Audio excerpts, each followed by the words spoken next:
Madame, Messieurs, bienvenue à cette édition du journal Sport. Les Soudanais d'Al Hilal croisent ce dimanche les Corbeaux Louchois à Khartoum dans le cadre du match comptant pour la 5e journée de la phase des groupes de la Ligue des Champions à saison 2014 et 2015. Quel enjeu pour le tout-puissant Mazembe de Lubumbashi qui fait le déplacement depuis pour l'Égypte. À suivre dans cette édition du journal un reportage réalisé dans ce sens. Bonne nouvelle pour les habitants de Boma dans le Congo central. Un partenariat vient d'être signé entre la Société congolaise des transports et ports et la Société Afritech. Grâce à cette alliance scellée, le port international de la ville va bénéficier des travaux de réhabilitation qui pourront améliorer le trafic. Plus de nourriture en faveur des ex-combattants hutu-rwandais des FDLR. D'ici septembre prochain, la décision de la mission des Nations Unies RDC qui a annoncé hier l'arrêt de son aide à ces combattants, une façon pour la MONUSCO d'encourager ces cantonniers du camp lieutenant-général Baouma dans la ville de Kisangani à retourner dans leur pays d'origine. Madame, Messieurs, bienvenue. Retour au bercail des FDLR. La MONUSCO encourage ces ex-combattants à rentrer volontairement chez eux. Martin Kobler l'a dit lors de sa visite effectuée dans le camp lieutenant-général Baouma où sont cantonnés ces ex-combattants hutu-rwandais qui ne pourront plus bénéficier de l'aide de la mission à partir du mois de septembre. Par la même occasion, le patron de la MONUSCO a évoqué les difficultés auxquelles fait face la structure. Restons dans ce chapitre pour parler de l'appel à la reddition des rebelles actifs dans le territoire de Walikale, dans les Tabo, Tabericheka, Guidon et autres seigneurs de guerre. Ces derniers sont appelés sans condition à déposer leurs armes et à opter pour la raison. L'appel du président des notables de Walikale devant la presse, il a fait à ce samedi. On écoute M. l'abbé Arsène Mounembwe. Si ils sont vraiment fils de Walikale, parce que nous croyons et nous pensons que nous n'aurons pas de réponse à toutes les revendications qu'ils donnent. Et je l'ai dit, ce n'est pas parce que vous n'avez pas de revendications, vous n'avez pas de réponse sur les revendications, qu'il faut continuer, n'est-ce pas, à se battre avec des retombées sur la population, à s'entretuer. Écoutez, si l'État n'a pas répondu à leurs revendications, et l'État a déjà démontré que ce discours est déjà dépassé. Ce qu'il veut, l'État, c'est la paix, l'autorité de l'État. Et celui qui veut, n'est-ce pas, accepter cette dynamique, qu'il vienne, l'État est prêt. Alors ça c'est un aspect du problème. Nous, ce que nous voulons, que cela ne soit pas un objet, les revendications, pour qu'ils puissent continuer à créer des misères auprès de la population. Et s'ils refusent, en tout cas, unanimement, nous l'avons dit, c'est le dernier effort. Quitte à eux de voir comment ils vont finir. Quitte à eux de voir où est-ce qu'ils veulent aller. En dehors de son peuple, de leur population. Ils disent qu'ils se battent pour cette population. Et cette population dit aujourd'hui, non, parce que nous souffrons de cela. Alors il faut vraiment avoir une conscience savonnée et moussée pour ne pas comprendre ce cri d'alarme, cette interpellation. Et nous le faisons. Et nous le ferons. Alors, s'ils ne comprennent pas ces cris d'alarme, et en tout cas, eux-mêmes, ils seront responsables devant l'humanité et devant Dieu. Face aux tractations politiques observées sur les échéances électorales prévues en 2016, certains partis politiques prêtent leur voix pour participer au débat. Le dernier à s'exprimer à travers le micro de votre chaîne est le Parti du Peuple pour la Reconstruction et la Démocratie. Le PPRD se dit prêt à être observateur de toutes ces discussions. Consultation, dialogue, élection, révision du fichier électoral, respect du délai constitutionnel, transition, glissement, on est loin d'arrêter la liste du vocable politique. Les ingrédients sont vraiment bien fournis et alimentent à souhait le débat dans le tout décor permettant de nourrir les discussions. À chaque groupement politique sa thèse et sa position. Les pinceaux s'entremêlent et des plus belles. Toute considération bien mesurée. Cet exercice est jugé normal dans un contexte démocratique par le PPRD. Le PPRD se pose en arbitre par rapport à toutes ces voix qui s'expriment. C'est ça la vie démocratique. Il faut laisser les Congolais exprimer leur volonté en toute liberté.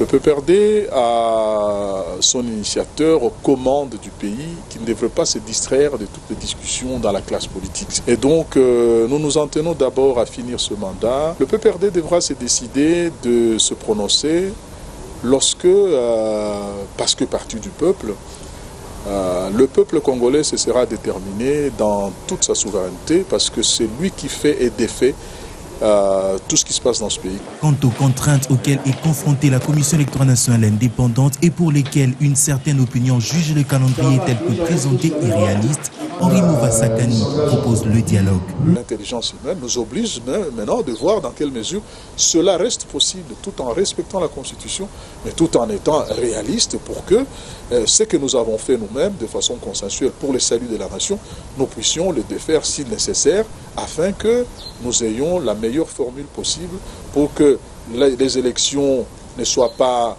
à la base de l'instabilité. Donc tout cela mérite quand même que la classe politique se mette ensemble et discute. D'où le besoin d'un dialogue indispensable, incontournable face à cette dichotomie. Tout compte fait, l'important est de se rassurer de la sanction du souverain primaire le moment venu. Le port international de Boma sera bientôt réhabilité. La décision résulte d'un accord de partenariat qui vient d'être signé entre la Société congolaise des transports et ports et Afritech. Un geste qui s'inscrit dans le cadre du bétonnage du quai de ce port. Projet alléchant qui a déjà eu les cutus du gouvernement congolais. Le partenariat est scellé ce vendredi à travers la signature d'un accord entre la Société congolaise de transport et ports et l'Afritech. Une collaboration qui porte sur le bétonnage du quai et du parc à conteneurs du port international de Boma. Nous savons que dans le cadre du processus de la réforme de notre société, nous avons l'obligation de remettre à niveau les infrastructures qui vont constituer la concession unique. Et donc, nous ne pouvons que demander à notre partenaire, aujourd'hui Afritech, de pouvoir respecter les clauses du contrat, de réaliser les travaux selon les règles de l'art, comme cela est convenu, dans le respect du rapport qualité-prix, pour que dans les meilleurs délais, et eux-mêmes, qui sont aussi opérateurs de cette importante infrastructure, et nous puissions bénéficier des dividendes, de sortir des dividendes que la remise à niveau de ces ports aura rapporté. Pendant 15 mois, pour un montant de 18 millions de dollars américains, Afritech prendra toutes les dispositions possibles pour conférer à ces installations le statut d'entrée pro-public concédé. Ceci pour accueillir les conteneurs qui seront délocalisés progressivement du port de Boma de façon à garantir son fonctionnement pendant les travaux.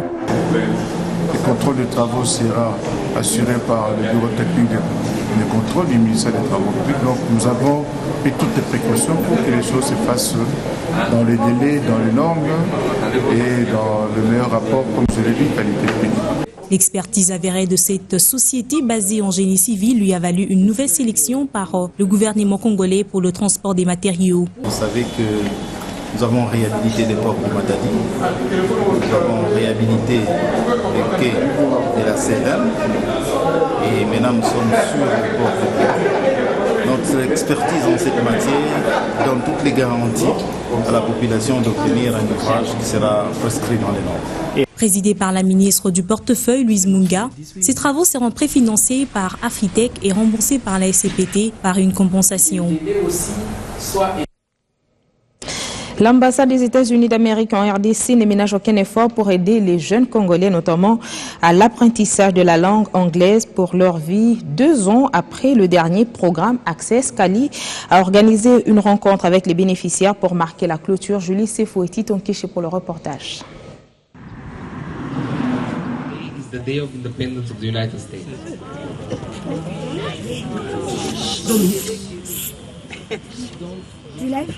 Bravo, bravo.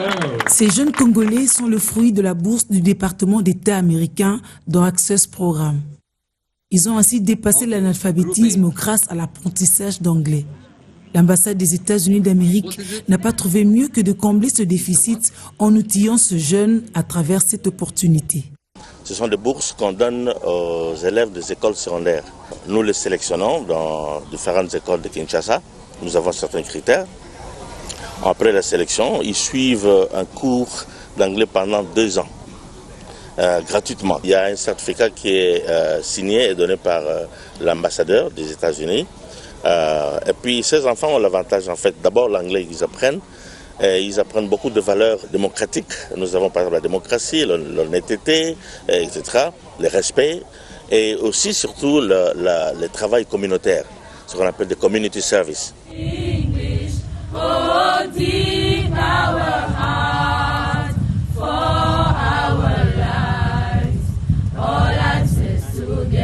Aujourd'hui, c'est une clôture d'une session. Donc on a commencé niveau 1, niveau 2, maintenant c'est le niveau 2 qui se clôture. On va commencer le niveau 3 le mois de septembre. Et pour avoir tous les étudiants pour tout Kinshasa dans ce centre, dans cet événement, pour que les gens aient le temps de pratiquer, de se connaître, d'être un peu en dehors de l'école, parce qu'en dehors de l'école on peut s'y apprendre. C'est l'occasion pour les anciens bénéficiaires d'Access Programme de formuler des vœux et de partager les expériences. So I'm happy for this second opportunity to become team leaders. I was like them, but today I'm a team leaders. So what I have learned more after my studying at Kali, today I become a teacher. I am teaching in one center around my house, and I'm teaching also some people who are going to travel. That's some months here. They are going to travel. So I'm really happy to meet you again here at Kali, and thanking also welcoming also my friends here at Kali. I want that in the future my country become as good as the United States or France or other good countries. C'est un excellent programme qui offre des opportunités aux jeunes pour apprendre la vie à travers la langue anglaise.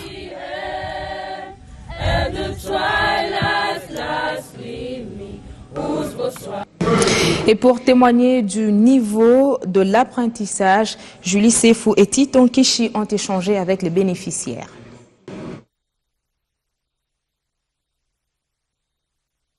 I'm Esther, an access student from Shaumba site, and here we are at Tasok for the Back to School event. It's a part of our access program, and it's a day where we can relax, we can play games, we eat, and we are together, and I'm very happy to be here. And I'm very proud to be in this program because it's very important for me to know English, to speak English very well, and to meet new friends who are very kind and very friendly. And here we will pass a very good day. And I want to say thank you to Kali, to the U.S. Embassy, and to our teacher, to my friends, to my family, and I'm very happy to be here. Thank you. It's a first annual access program and Cali event, and it's very important for us because we are learning English in requires ways and means. And I'm very happy, and thanks Cali, thanks Biwan, I love you. I'm an access student at Cali from Shaumba site, and today we are at Tasok with another access student. It's for a program called Back to School events, and I think it's the first time for all of us to be here, and it's thanks to Access program. We are with our teachers and the coordinator, Mr. Kanika, Ms. Hélène Messi, Mr. Boyan, and another access students who are more old than us. On va parler sport. La rencontre sera décisive pour le seul club congolais engagé dans la compétition africaine de football. Le tout-puissant Mazembe de Lubumbashi affronte Al Hilal d'Endurman du Soudan à Khartoum ce dimanche. Un match comptant pour la 5e journée de la phase des groupes de la Ligue des champions africains saison 2014-2015. Le bilan statistique nous est présenté dans ce reportage de Patrick Osomba. Le bilan du tout-puissant Mazembe de la capitale du cuivre dans cette phase du groupe de la Ligue des champions africaine saison 2014-2015 est encourageant. Après 2 matchs nuls vierges à la première et deuxième journée face à Al Hilal du Soudan à Lubumbashi et devant Maghreb Tessouane du Maroc, le Corbeau se comporte plutôt mieux. Cette incursion de Boateng. Ouh, Jonathan, c'est super! Également victorieux à la 3e et 4e journée devant les Égyptiens de Soumaha à l'aller comme au retour, débute à Brosse en Égypte et une courte victoire sous le score étriqué d'1-0 au stade de Kamalondo, permettant ainsi aux hommes de l'ancien sélectionneur du Mali, le français Patrice Carteron, de consolider sa première place au classement partiel avec 8 points. Une victoire éventuelle ces dimanches du match comptant pour la 5e journée face à Al Hilal du Soudan qualifierait le champion d'Afrique 2010 aux demi-finales. Un résultat contraire qui risque de compromettre toute chance de Mazembe de finir en tête du groupe. Jouer à Khartoum, un déplacement plutôt pas facile, étant donné que les Soudanais ont perdu leur dernier match face à Maghreb Tessouane, qui leur avait brûlé la politesse alors qu'ils le recevaient dans leurs propres installations. Deuxième au placement avec 5 points dans sa jubessière, Al Hilal tentera de faire tomber les Louchois pour maximiser ses chances de qualification en demi-finale.